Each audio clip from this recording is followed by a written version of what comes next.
Hello buddies and బుడంకాయస్ welcome to Radhamma కథలు. ఈరోజు మనం వినాయకుడు అండ్ సుబ్రహ్మణ్యేశ్వర స్వామి మధ్య జరిగిన ఒక చిన్న స్టోరీ గురించి తెలుసుకుందాం. అయితే ఒకసారి దేవతలందరూ కలిసి కైలాసంకి వెళ్తారు. ఎక్కడికి? శివపార్వతుల దగ్గరికి. ఎందుకు అంటే విఘ్నాలన్నీ తొలగించడానికి, దానికి అధిపతిగా అంటే లీడర్గా ఎవరినైనా నియమించమని శివపార్వతుల్ని కోరుకుంటారు. అప్పుడు శివపార్వతులు ఆలోచిస్తూ ఉండగా వినాయకుడు అండ్ సుబ్రహ్మణ్యేశ్వర స్వామి వాళ్ళిద్దరు బ్రదర్స్ కదా. అప్పుడు వాళ్ళిద్దరూ ఫైటింగ్ చేస్తారు. నేనే ఉంటాను లీడర్గా, నేనే ఉంటాను లీడర్గా అని. అప్పుడు ఎవరిని లీడర్గా చేయాలి అని శివపార్వతులు ఆలోచిస్తారు. అయితే వాళ్ళిద్దరికి ఒక టెస్ట్ పెడతారు.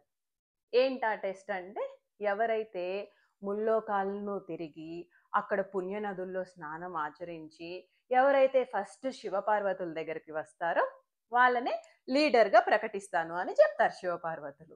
అయితే వెంటనే సుబ్రహ్మణ్యేశ్వర స్వామి వాహనం పికాక్ ఉంది కదా, అది ఎక్కేసి వెంటనే ఫాస్ట్గా వెళ్ళిపోతాడు సుబ్రహ్మణ్యేశ్వర స్వామి ముల్లోకాలని తిరిగి రావడానికి.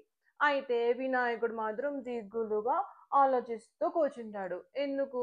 తన వాహనం చిన్న ఎలుక కదా! ఎలుక ఎక్కి ఎలా తిరుగుతాడు వినాయకుడు? అందుకని బాధపడుతూ ఉంటే అప్పుడొక ఆలోచనొస్తుంది. నేను నా తల్లిదండ్రులకి నమస్కరించి నేను వాళ్ళ చుట్టూ ప్రదక్షిణ చేస్తాను నారాయణ మంత్రాన్ని చదువుకుంటూ అని ప్రదక్షిణ స్టార్ట్ చేస్తాడు. ఏ సుబ్రహ్మణ్యేశ్వర స్వామి ఆ పుణ్యనదుల్లో స్నానం ఆచరించే ముందుగానే వినాయకుడు అక్కడ ప్రత్యక్షమవుతాడు. అది ఎలా సాధ్యమో అని సుబ్రహ్మణ్యేశ్వర స్వామి ఆలోచించుకుంటూ ఉంటాడు. అలా అన్నీ తిరిగి వచ్చేసరికి వినాయకుడు కూడా 3 ప్రదక్షిణలు పూర్తి చేసి శివపార్వతుల ముందు ఉంటాడు.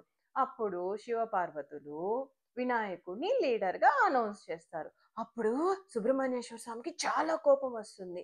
నేను ముల్లోకాలన్నీ తిరిగి స్నానం ఆచరించి నదుల్లో నేను కదా వచ్చాను. అప్పుడు నాకు కదా లీడర్‌షిప్ ఇవ్వాలి అని అడుగుతాడనమాట. అప్పుడు శివపార్వతులు ఇలా చెప్తారు.